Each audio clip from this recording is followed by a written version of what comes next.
नमस्कार, संचार न्यूज में आपका स्वागत है। नमस्कार देशभक्तों, 2024 लोकसभा चुनाव हेतु प्रचार प्रसार के नियमित नॉर्थ ईस्ट दिल्ली उत्तर पूर्व दिल्ली आदरणीय श्री संतोष शर्मा जी की लोकसभा सीट में आता है, जहां पर 7 अप्रैल शाम 4 बजे गली नंबर 2 अमृत विहार इंद्रप्रस्थ ब्राड़ी में सभा का आयोजन किया जा रहा है। आप सभी उपस्थित हों और अपने साथ जिन भी लोगों को ला सकें आप आएँ, प्रचार प्रसार में महत्वपूर्ण भूमिका निभाएं। धन्यवाद।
हम सब शांति बनाए रखें और कार्यक्रम को हम प्रारंभ करते हैं। सभी लोग हम कोशिश करेंगे कि शांति बनाए रखें ताकि कार्यक्रम आगे बढ़ता रहे और सारी चीज़ें व्यवस्थित रूप से आगे बढ़ती रहे। तो हमने कोशिश करनी है कि हम सभी शांति बनाए रखें। मैं बार बार आप लोगों से निवेदन कर रहा हूँ कि हम सब लोग कोशिश करेंगे कि कार्यक्रम आगे बढ़ता रहे।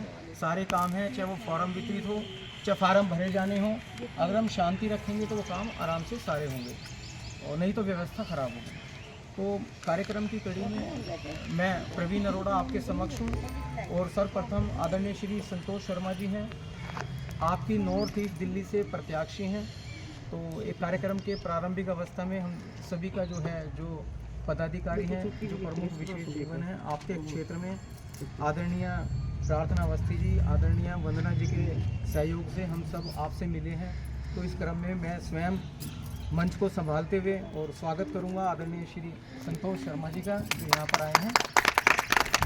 ये आपकी नॉर्थ ईस्ट दिल्ली सीट से प्रत्याशी हैं।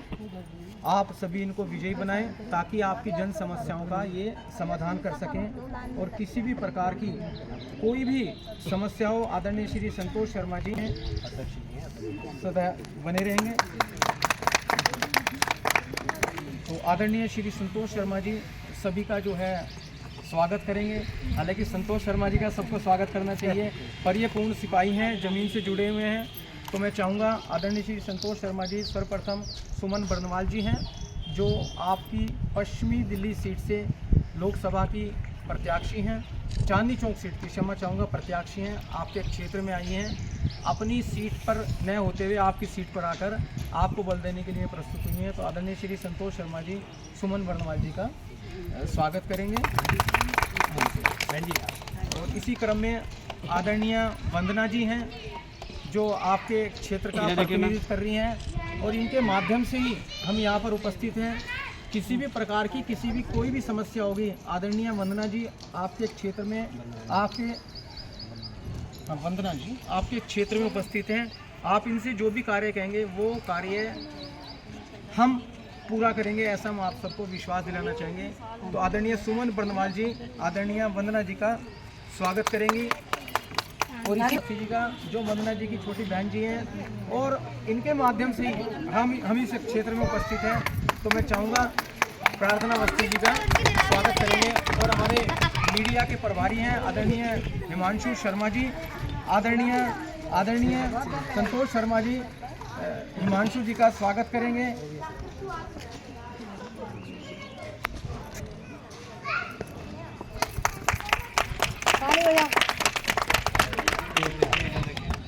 प्रार्थना अवस्थी जी के हस्बैंड हैं, वो हमारे समक्ष हैं, अवस्थी साहब आएंगे और संतोष शर्मा जी अवस्थी जी का स्वागत करेंगे।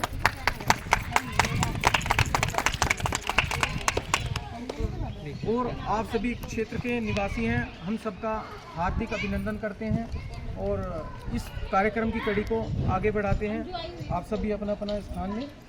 और सर्वप्रथम आरक्षण विरोधी आह्वान ट्रस्ट, ये नाम आपके समक्ष गूंज रहा है कि भाई यह क्या है। जो आप परिचित हैं उनको तो जानकारी है ही कि आरक्षण विरोधी, हम प्रयास करेंगे सभी शांति बनाए रखेंगे। आरक्षण विरोधी आह्वान ट्रस्ट क्या है? जो पूर्व से ही आंदोलन से जुड़े हुए हैं, संगठन से जुड़े हुए हैं, राष्ट्रीय नहीं विश्व के सभी देशों में भी ये जानकारी है कि आरक्षण विरोधी आह्वान ट्रस्ट क्या है।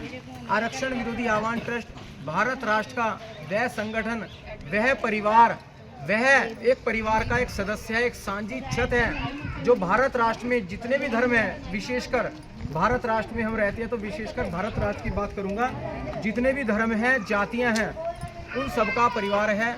हमारा किसी धर्म से, किसी जाति से कोई विरोध नहीं, किसी राजनीतिक पार्टी से, पक्षी पार्टी से, कोई भी धर्म है, हिंदू, मुस्लिम, सिख, ईसाई, सब नागरिकों का एक परिवार आरक्षण विरोधी आह्वान ट्रस्ट है, जो भारत राष्ट्र में सामाजिक परिवर्तन कराना चाहते हैं कि आर्थिक आधार पर आरक्षण हो, जाति के आधार पर आरक्षण ना हो। इस विषय पर हम संलग्न हैं और राजनीति आंदोलन का हमारा एक बिंदु है। भारत राष्ट्र में जो वर्तमान में अभी हमारे समक्ष 19 अप्रैल से 1 जून तक लोकसभा चुनाव होने जा रहे हैं, उसमें सिपाही के रूप में योद्धा आपके क्षेत्रों से, आपके नगर से, आपकी लोकसभा सीट से खड़े हैं। और एक प्रत्यक्षता उदाहरण हमारे समक्ष है आदरणीय श्री संतोष शर्मा जी। उस कड़ी में हम आपके क्षेत्र में आए हैं। हम आपका और आपके अतिरिक्त जो भी नागरिक हैं, जिनकी जो भी समस्याएं हैं, हम परिवार बनकर आपके साथ खड़े हैं और सदैव आपको आपके क्षेत्र में उपस्थित मिलेंगे। भारत राष्ट्र में ये सामाजिक परिवर्तन होगा कैसे? भारत राष्ट्र में सामाजिक परिवर्तन आपके सहयोग, आपके जन सहयोग से होगा और हम आपके साथ खड़े हैं आज भी और भविष्य में भी। सरकारें आएंगी, सरकारें जाएंगी, ये चुनाव यह भी चला जाएगा, लेकिन ये आंदोलन जब तक राष्ट्र में परिवर्तन नहीं हो जाता, आरक्षण विरोधी आह्वान ट्रस्ट के सभी प्रत्याशी, सभी संगठन के पदाधिकारी, सभी सदस्य आपके साथ खड़े हैं जब तक भारत राष्ट्र में यह परिवर्तन नहीं हो जाता। तो इसी कड़ी को हम आगे बढ़ाते हुए अभी हमारे मध्य श्री बम बराज नोटिया जी भी हैं, जो राष्ट्रीय अटल जनशक्ति पार्टी से हैं, उपस्थित हैं। इनका हम स्वागत करेंगे। आप आए हैं, आपका हार्दिक अभिनंदन है। आदरणीय श्री बम महाराज नोटिया जी अटल जनशक्ति पार्टी के राष्ट्रीय अध्यक्ष हैं, संस्थापक हैं। और आपके समक्ष ही हम एक और घोषणा कर रहे हैं, पश्चिमी दिल्ली सीट से विरोधी आह्वान ट्रस्ट इनको पूर्ण समर्थन देता है। इनका हार्दिक अभिनंदन है आज की इस कड़ी में। और मैं आगे चाहूँगा आदरणीय श्री संतोष शर्मा जी अपनी बात को रखें। मैं फिर पुनः उपस्थित होऊंगा आपसे संपर्क बनाते हुए। आदरणीय श्री संतोष शर्मा जी उत्तर पूर्वी दिल्ली के, नॉर्थ ईस्ट दिल्ली के प्रत्याशी हैं और आपके क्षेत्र में आए हैं, आपके समक्ष अपने विचारों को रखेंगे। आदरणीय श्री संतोष शर्मा जी। सभी बहन भाइयों को नमस्कार। आज आपके क्षेत्र में हम कुछ मुख्य जीविका से जुड़े हुए बिंदुओं को लेकर आए हैं और हमारे माननीय राष्ट्रीय अध्यक्ष प्रवीण अरोड़ा जी के नेतृत्व में यह चुनाव लड़ा जा रहा है और हमारे राष्ट्रीय अध्यक्ष श्री बम बम औटियाल जी महाराज हैं। तो हम जनता के उस मूल अधिकार तक पहुंचना और पब्लिक को पहुंचाना चाहते हैं जिससे पब्लिक आम नागरिक जो है वंचित है। जैसे एक आरक्षण है, आरक्षण जो है जिन लोगों को मिल रहा। और प्रवीण जी को धन्यवाद देती हूँ, वंदना जी को, इन्हीं के सहयोग से हम लोग सब लोग यहाँ पर आए हुए हैं। और सबसे मेरा यही निवेदन है कि जो यहाँ के प्रत्याशी संतोष शर्मा जी हैं उनको वोट देकर विजयी बनाएंगे। और सबसे पहले ये है कि ये बताइए कि विजयी बनाना है, बोलिए, बनाना है, वोट देना है, देना है, देना है, देना है, देना है, देना है। धन्यवाद। तालियां बजाओ मैडम के लिए। आदरणीय श्रीमती वंदना जी, जिनके क्षेत्र में हम यहाँ पर इस समय उपस्थित हैं और जिनके सहयोग से ये जनसभा हो रही है, अपने विचारों को रखना चाहेंगे, अपने विचारों को रखें। दो शब्द कहें आप आदरणीय वंदना जी। तालियां भी वंदना जी के लिए। अरे बजाओ भाई। सब बहनों को मेरा नमस्कार। इधर आगे को आ जाओ, इधर को आ जानते जाओ। होंगे और नहीं जानते होंगे तो जान लेना है ना भाई। तो मैं चाहती हूँ कि सबसे पहले सब सर को नमस्ते और सबको प्रणाम, स्वागत है सबका। और हम चाहते हैं कि सभी लोग हमारे स्वागत में आगे रहें। और जब भी कोई भी काम हो तो मैं तो यहाँ पे हूँ ही हमेशा। और सर को हमारे से जुड़ने के लिए बहुत बहुत धन्यवाद। इसलिए बहुत बहुत तालियां बजाओ, ताकि हमारे साथ एक शक्ति और जुड़ गई है। इनसे हम इनके साथ हैं हम हमेशा, और हम इन्हें कोई विजयी बनाएंगे, क्योंकि आरक्षण तो सबको ही चाहिए, हमको आपको सबको चाहिए ना। तालियां भाई सब। तो इसलिए हम सारे एक साथ हैं। बनाएंगे बनाएंगे बनाएंगे बनाएंगे। हाँ, बनाएंगे। आदरणीय श्रीमती प्रार्थना अवस्थी जी, जिनके सर्वप्रथम माध्यम से वंदना जी से भी हम जुड़े हैं, अपने विचारों को हम सबके समक्ष रखना चाहेंगे। आदरणीय श्रीमती प्रार्थना अवस्थी जी, आप कोई बात नहीं, अपने जो विचारों को रखना चाहिए। खड़े सबको नमस्कार। मेरी बड़ी दीदी है और मतलब बीजेपी है या आम पार्टी है, हमें उनसे विरोध नहीं है, लेकिन हम चाहते हैं कि हमारे लिए कुछ हो, बस इतना ही। तो हाँ, और मेरे को लगता है कि इनसे हमारा कुछ होगा, तो मैं चाहती हूँ कि आप सब लोग विजयी बनाएं, साथ रहें हमारे, बस। धन्यवाद। तालियां भी मैडम के लिए। और मैं तो हमेशा साथ हूँ, जब मर्जी जब आवाज़ देना मैं। तालियां वंदना बहन के लिए, जिन्होंने हमारे साथ खड़ा होकर इतना बढ़िया कदम उठाया है, तो उसके लिए हम धन्यवाद करते हैं। बहुत बहुत धन्यवाद और पूरे करते हैं स्टाफ को करते हैं। नहीं आप फार्म मिलेगा, वंदना जी के घर मिलेगा सबको फार्म, इनके घर, वंदना जी के घर। सब कार्य कर। अगर नहीं भी मिलेगा तो आप इनके यहाँ से ले लेंगे। समझा दो सबको। आप लोग ना सभी शांत हो जाएं, मेरी आपसे बार बार प्रार्थना है। आप लोग सभी बुद्धिजीवी हैं और बड़े हैं हमारे, और आप सभी लोग शांत रहें। सब चीज़ें होंगी, आए हैं आपकी समस्याओं का समाधान करके जाएंगे, अभी तुरंत करके जाएंगे। आपके बीच में हम किंतु परंतु भागने वालों में से नहीं है, आज भी यही है। और किसी की समस्या, किसी का विषय अभी अधूरा भी रह जाएगा ना, तो हम उसको पूरा करके आपके समक्ष फिर प्रस्तुत होंगे। तो आज का जो ये कार्यक्रम है, आपके सहयोग से अच्छा कार्यक्रम रहा है, और ये सभा महत्वपूर्ण सभा है। हम भारत राष्ट्र के अंदर हर व्यक्ति जो रोटी, कपड़ा और मकान, जो एक आम इंसान की, एक मनुष्य की, भारत राष्ट्र में ही नहीं विश्व में कोई भी देश हो, वहाँ का कोई भी नागरिक हो, उसकी एक बेसिक नीड ज़रूरत रहती है, रोटी, कपड़ा और मकान। तो हमारा प्रथम और अंतिम उद्देश्य, अंतिम नागरिक तक ये रहेगा कि जब तक भारत राष्ट्र में हर व्यक्ति को रोटी, कपड़ा और मकान पूर्ण रूप से मिल नहीं जाता, हम इस विषय पे संलग्न रहेंगे, जुड़े रहेंगे, हर घर का सदस्य बनेंगे, आपके सहयोग में रहेंगे और जन समर्थन लेकर ही जन जो जरूरतमंद जन है उनको वह सुविधाएं उपलब्ध कराएंगे। संपत्ति वर्ग व्यक्ति हो इससे मदद लेंगे। राष्ट्र के अंदर प्राइवेट बिल्डर हो जो 1000, 2,000, 10,000, 20,000, 1-1 लाख फ्लैट प्लॉट बना रहे हैं, काट रहे हैं, उनसे हम सहयोग लेंगे, सरकारों से सहयोग लेंगे और हम निजी रूप से भी धन एकत्र करके जो हमारे पास आवेदन आएंगे, हमारा प्रयास होगा कि हम उनको वह उपलब्ध कराते जाएं। और यह हमारा कोई भाषण नहीं है, यह हम कोई जलेबियां खाकर भाषण नहीं दे रहे हैं, हम आपसे जुड़े हैं, जुड़े रहेंगे। पहले भी हमने, अगर आप 15 दिन पहले देखें, जब से हमने रोटी, कपड़ा और मकान की हमने घोषणा की है, रोटी, कपड़ा और मकान तो हम पहले से, रोटी और कपड़ा हम जब से भारत राष्ट्र में यह समस्या, भारत राष्ट्र में नहीं विश्व में आई कोरोना समस्या महामारी, तब से हम रोटी, कपड़ा उपलब्ध भी करा रहे हैं। और मकान की घोषणा हमने 15 दिन पूर्व की और तब हमने एक निःशुल्क मकान भी एक जरूरतमंद को दिया और हम किसी की सरकारें आगे आए। हालांकि अगर सरकारें पूर्व से ही आगे रहती तो भारत राष्ट्र में समस्या नहीं रहती।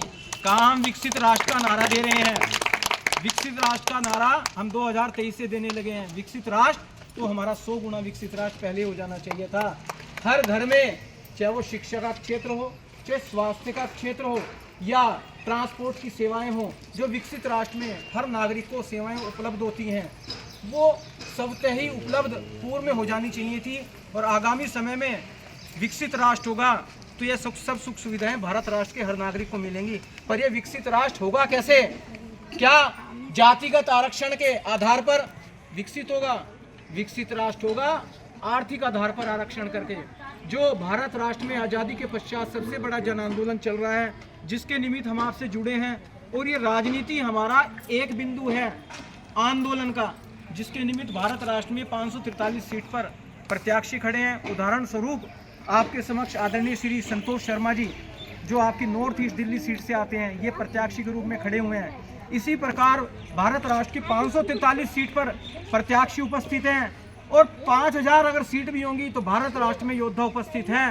वो किसी प्रकार से सरकारों के प्रलोभन में आने वाले नहीं हैं, घबराने वाले नहीं हैं, बैठने वाले नहीं हैं। जो राजनीतिक दल आज प्रयास कर रहे हैं, जो प्रत्याशी हैं आरक्षण विरोधी आह्वान ट्रस्ट के, उन सभी प्रत्याशियों को, जो प्रत्याशियों में हमारे साथ संगठन जुड़े हुए हैं, राजनीतिक दल जो ये विचारधारा रखते हैं, उदाहरण स्वरूप अटल जनशक्ति पार्टी के राष्ट्रीय अध्यक्ष स्वयं यहाँ उपस्थित हैं, उन सबको प्रलोभन दिए जा रहे हैं कि आप इस विषय पर चुनाव मत लड़िए।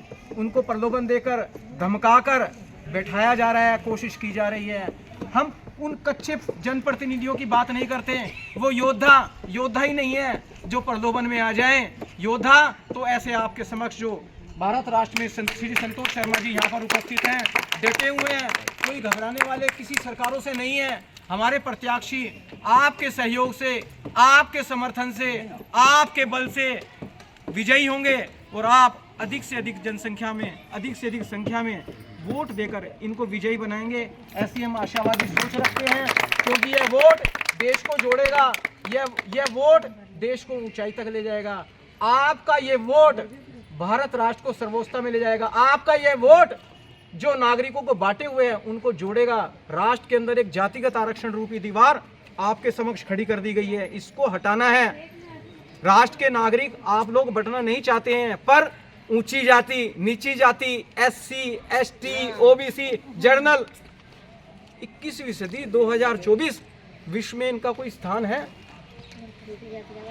आप देखिए, विश्व विकास की राजनीति कर रहा है और हम लोग आपस में बटे हुए हैं। छोटी जाति का तो कोई है ही नहीं। बिल्कुल बहन जी, माता जी, आप बिल्कुल ठीक बात कह रहे हैं। कोई स्थान नहीं है, इनका कोई स्थान नहीं है। तो हमें सरकारों को बिल्कुल यह संदेश देना है इस चुनाव से कि भारत राष्ट्र के नागरिक आपस में जुड़ना चाहते हैं। भारत राष्ट्र के नागरिक जमीनी स्तर पे एक है। आप आधिकारिक तौर पर ये नफरतें मत बांटिए, आप आधिकारिक तौर पर देश को मत बांटिए। राष्ट्र के नागरिक एक हैं, तो आप भारत राष्ट्र से, आप कोई भी राजनीतिक दल हो, प्रमुख राजनीतिक दल हो, विपक्ष में हो, पक्षी पार्टी हो, विपक्षी पार्टी हो, किसी धर्म में हो, किसी जाति में हो, आप ये सर्वसम्मति से राष्ट्र के अंदर ये जातिगत आरक्षण रूपी दीवार आपने खींच रखी है, इसको आप हटा दें।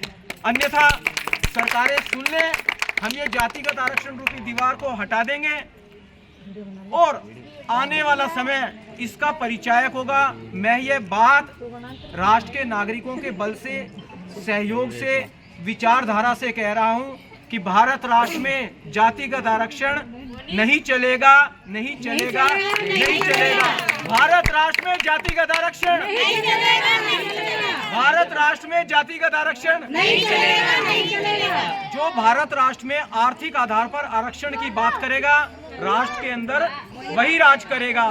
तो भारत राष्ट्र में जो आर्थिक आधार पर आरक्षण की बात करेगा, भारत राष्ट्र में जो आर्थिक आधार पर आरक्षण की बात करेगा, तो सभी राजनीतिक दलों से मैं कहना चाहूंगा कि आप जो ये सरलीकरण उपाय राजनीति का अपनाए हुए हैं, फूट डालो और शासन करो की नीति को आपने अपना रखा है। आपके सहयोग से परम पूजनीय संत श्री आशाराम बापू जी, जो हिंदू संस्कृति के प्रणेताओं में से एक प्रणेता हैं, और जो हमारी संस्कृति है, मैं तो ये कहूँगा हिंदू संस्कृति से ही, मैं नहीं कह रहा हूँ, अगर आप इतिहास उठाकर देखते हैं, विश्व के जितने भी देश हैं, अगर वहाँ की आप बिल्कुल ऐतिहासिक भूमि को उठाकर देख लें, चाहे उनके अवशेषों को देख लें जहाँ से प्राप्त होते हैं, और आप गहन अध्ययन चिंतन कर लें, तो हिंदू संस्कृति से ही सभी धर्म विश्व की और सभी जो जिन देशों में जातियों में बांटा हुआ है, वहाँ पर हिंदू संस्कृति का ही प्रभाव है। अभी आगामी जो लगभग मेरे ही द्वारा आपके सहयोग से 60 पुस्तकें लिखी गई हैं, उन पुस्तकों में चाहे वो आयरलैंड का आप देख लें, चाहे आप पाकिस्तान, वो तो हमारे क्षेत्र से ही बना है, आप श्रीलंका की बात देख लें, या विश्व के किसी अन्य देश की बात देख लें, तो वहाँ पर आपको हिंदू संस्कृति के ही अवशेष मिलेंगे, और उसी परंपरा से ओतप्रोत होकर जीवन शैली जो चल रही है वो आपके समक्ष देखने को मिलेगी। और उन्हीं हिंदू संस्कृति के प्रणेताओं में से एक परम पूजनीय संत श्री आशाराम बापू जी, जिनके आप कहीं इसमें से भक्त भी हैं और आप नॉन साधक जो भक्त भी नहीं है, हमारे समक्ष इस सभा में मौजूद है, लेकिन आपने अपना समर्थन दिया है, आपने हस्ताक्षर पत्र भरे हैं। वंदना जी हैं जो सहयोगी के रूप में हमारे साथ जुड़ी हैं और हमने इनके क्षेत्र में आए हैं। ये परम पूजनीय संत श्री आशाराम बापू जी की शिष्या भी हैं, जिसका ये संबोधन भी कर रही हैं। और ये षड्यंत्र बाहरी व आंतरिक है, ये बिल्कुल नहीं ठहरने वाला है। हम इस षड्यंत्र को विफल कर छोड़ेंगे। और मैं आपके सहयोग से चेतावनी देना चाहूँगा ऐसे षड्यंत्रकारियों को कि आप इस षड्यंत्र से जो आपने ये रच रखा है, आप बचने वाले नहीं हैं। यह षड्यंत्र विफल होगा। और मैं सभी भक्तों से कहना चाहूँगा कि आप सब एकजुट हो जाएं। ये जो षड्यंत्रकारी है, ये चंद मुट्ठी भर लोग हैं, और इन्होंने जो एक अवेयरनेस, ऐसा एक राष्ट्र के अंदर ही नहीं विश्व में भी ऐसा एक माहौल षड्यंत्रकारियों ने रचाया हुआ है कि ये शिष्य है और ये शिष्य नहीं है। न जाने किन किन नामों से पुकारते हैं, कोई अन्य अभद्र शब्दों से उनको संबोधन किया जाता है कि ये शिष्य नहीं है। तो मैं ऐसे जो षड्यंत्रकारी हैं उनको सावधान करना चाहूँगा और शिष्यों को कहना चाहूँगा कि आप एकजुट हो जाएं और समर्थन जिस प्रकार षड्यंत्र बाहरी व आंतरिक ताकतों के द्वारा हुआ, तो इसी प्रकार आप इस षड्यंत्र को विफल करने के लिए बाहरी और आंतरिक सभी का सहयोग लेकर इस षड्यंत्र को विफल कराएं और आप एकजुट हो जाएं। यह षड्यंत्र निश्चित विफल होगा। भारत राष्ट्र में अभी 543 सीट पर लोकसभा चुनाव है और आरक्षण विरोधी आह्वान ट्रस्ट सभी सीटों पर प्रत्याशी खड़ा कर रहा है। हमारे सभी प्रत्याशी संसद के बाहर व संसद के अंदर आवाज आपके सहयोग से उठाएंगे और ये षड्यंत्र विफल होगा। परम पूजनीय संत श्री आशाराम बापूजी की सह सम्मान रिहाई होगी और भारत राष्ट्र में वही सरकार राज करेगी जो संतों का सम्मान करेगी।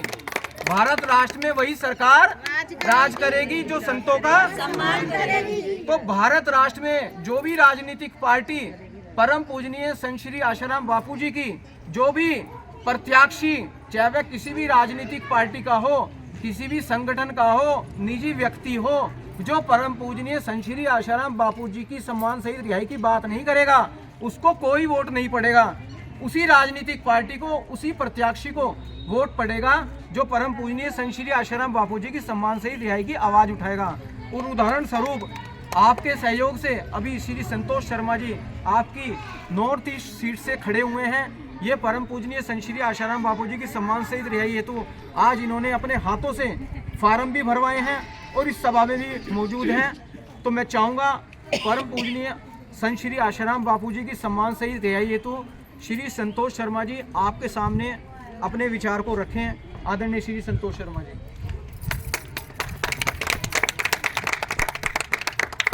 हमारे क्षेत्र के सभी बहन और भाइयों से मैं ये निवेदन करूँगा कि हमारी संस्कृति साधु संतों से रही है, परंपराएं रही हैं हमारी।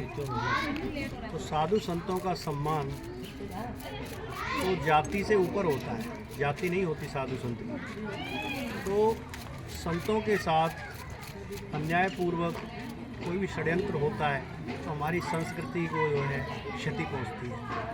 इसीलिए सभी संत हैं, सभी का सम्मान होना चाहिए और माननीय आशाराम बापू जी हैं तो उनको भी सह सम्मान, उनकी भी रिहाई होनी चाहिए, उनको सम्मान मिलना चाहिए। आदरणीय श्री बम महाराज नोटिया जी हैं। परम पूजनीय संत श्री आशाराम बापू जी की सम्मान सहित रिहाई के लिए अपनी बात को रखेंगे। अटल जनशक्ति पार्टी के प्रेसिडेंट हैं, फाउंडर हैं और आरक्षण विरोधी आह्वान ट्रस्ट के सहयोगी के रूप में हमारे साथ पूर्व से ही परम पूजनीय संत श्री आशाराम बापू जी की सम्मान सहित रिहाई हेतु जुटे हुए हैं और अभी लोकसभा प्रत्याशी पश्चिमी दिल्ली सीट के प्रत्याशी हैं और हम इनको अपना पूर्ण समर्थन देते हैं। आदरणीय श्री अटल जनशक्ति पार्टी के बम महाराज नोटिया। साथियों, सबसे पहले तो आदरणीय संत आशाराम बापू जी के चरणों में नमन वंदन करता हूँ। महान संत हैं और संत को और प्रवीण जी को धन्यवाद देती हूँ, वंदना जी को। इन्हीं के सहयोग से हम लोग सब लोग यहाँ पर आए हुए हैं। और सबसे मेरा यही निवेदन है कि जो यहाँ के प्रत्याशी संतोष शर्मा जी हैं उनको वोट देकर विजयी बनाएंगे। और सबसे पहले ये है कि ये बताइए कि विजयी बनाना है, बोलिए, बनाना है, वोट देना है, देना है, देना है, देना है, देना है, देना है। धन्यवाद। तालियां बजाओ मैडम के लिए।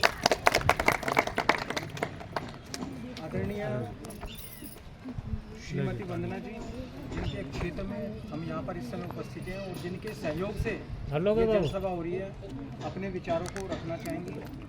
अपने विचारों को रखें, दो शब्द कहें आप। आदरणीय वंदना जी। तालियां भी वंदना जी के लिए। अरे बजाओ भाई।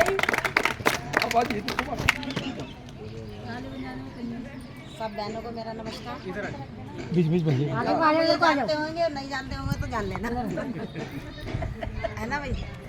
तो मैं चाहती हूँ कि सबसे पहले सब सर को नमस्ते और सबको प्रणाम, स्वागत है सबका।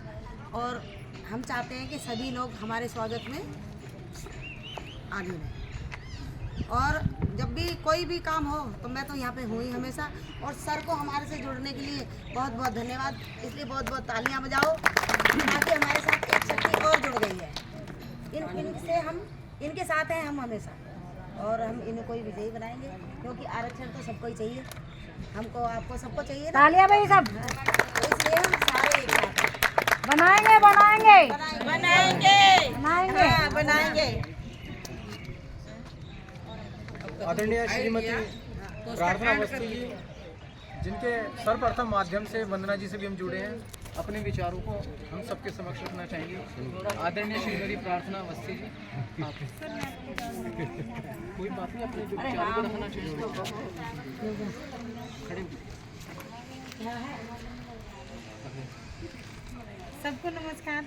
मेरी बड़ी दीदी है और मतलब बीजेपी है या आम पार्टी है, हमें उनसे विरोध नहीं है, लेकिन हम चाहते हैं कि हमारे लिए कुछ हो, बस इतना ही।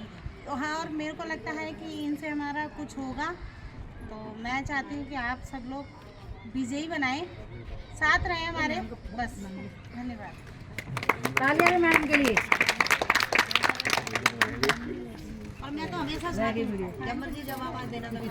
तालियां वंदना बहन के लिए जिन्होंने हमारे साथ खड़ा होकर इतना बढ़िया कदम उठाया है, तो उसके लिए हम धन्यवाद करते हैं। बहुत बहुत धन्यवाद और पूरे करते स्टाफ हैं। को करते हैं।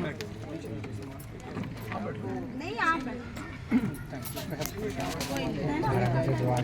फार्म मिलेगा, वंदना जी के घर मिलेगा सबको फार्म, इनके घर, वंदना जी के घर। सब कार्य अगर नहीं भी मिलेगा तो आप इनके यहाँ से ले लेंगे। समझा दो सबको। आप लोग ना सभी शांत हो जाएं, मेरी आपसे बार बार प्रार्थना है। आप लोग सभी बुद्धिजीवी हैं और बड़े हैं हमारे, और आप सभी लोग शांत रहें, सब चीज़ें होंगी। आए हैं, आपकी समस्याओं का समाधान करके जाएंगे, अभी तुरंत करके जाएंगे। आपके बीच में हम किंतु परंतु भागने वालों में से नहीं है, आज भी यही है। और किसी की समस्या, किसी का विषय अभी अधूरा भी रह जाएगा ना, तो हम उसको पूरा करके आपके समक्ष फिर प्रस्तुत होंगे। तो आज का जो ये कार्यक्रम है, आपके सहयोग से अच्छा कार्यक्रम रहा है, और ये सभा महत्वपूर्ण सभा है। हम भारत राष्ट्र के अंदर हर व्यक्ति जो रोटी, कपड़ा और मकान, जो एक आम इंसान की, एक मनुष्य की, भारत राष्ट्र में ही नहीं, विश्व में कोई भी देश हो, वहाँ का कोई भी नागरिक हो, उसकी एक बेसिक नीड ज़रूरत रहती है, रोटी, कपड़ा और मकान। तो हमारा प्रथम और अंतिम उद्देश्य, अंतिम नागरिक तक ये रहेगा कि जब तक भारत राष्ट्र में हर व्यक्ति को रोटी, कपड़ा और मकान पूर्ण रूप से मिल नहीं जाता, हम इस विषय पे संलग्न रहेंगे, जुड़े रहेंगे, हर घर का सदस्य बनेंगे, आपके सहयोग में रहेंगे, और जन समर्थन लेकर ही जन, जो जरूरतमंद जन हैं, उनको वह सुविधाएं उपलब्ध कराएंगे। संपत्ति वर्ग व्यक्ति हो, इससे मदद लेंगे। राष्ट्र के अंदर प्राइवेट बिल्डर हो, जो 1000, 2,000, 10,000, 20,000, 1-1 लाख फ्लैट, प्लॉट बना रहे हैं, काट रहे हैं, उनसे हम सहयोग लेंगे, सरकारों से सहयोग लेंगे, और हम निजी रूप से भी धन एकत्र करके जो हमारे पास आवेदन आएंगे, हमारा प्रयास होगा कि हम उनको वह उपलब्ध कराते जाएं। और यह हमारा कोई भाषण नहीं है, यह हम कोई जलेबियां खाकर भाषण नहीं दे रहे हैं। हम आपसे जुड़े हैं, जुड़े रहेंगे। पहले भी हमने, अगर आप 15 दिन पहले देखें, जब से हमने रोटी, कपड़ा और मकान की हमने घोषणा की है, रोटी, कपड़ा और मकान तो हम पहले से, रोटी और कपड़ा हम जब से भारत राष्ट्र में यह समस्या, भारत राष्ट्र में नहीं विश्व में आई कोरोना समस्या, महामारी, तब से हम रोटी, कपड़ा उपलब्ध भी करा रहे हैं। और मकान की घोषणा हमने 15 दिन पूर्व की, और तब हमने एक निःशुल्क मकान भी एक जरूरतमंद को दिया। और हम किसी की ऐसी ही खबरों के साथ जुड़े रहें संचार न्यूज़ के साथ। सब्सक्राइब और लाइक करना ना भूलें। जय हिंद, जय भारत।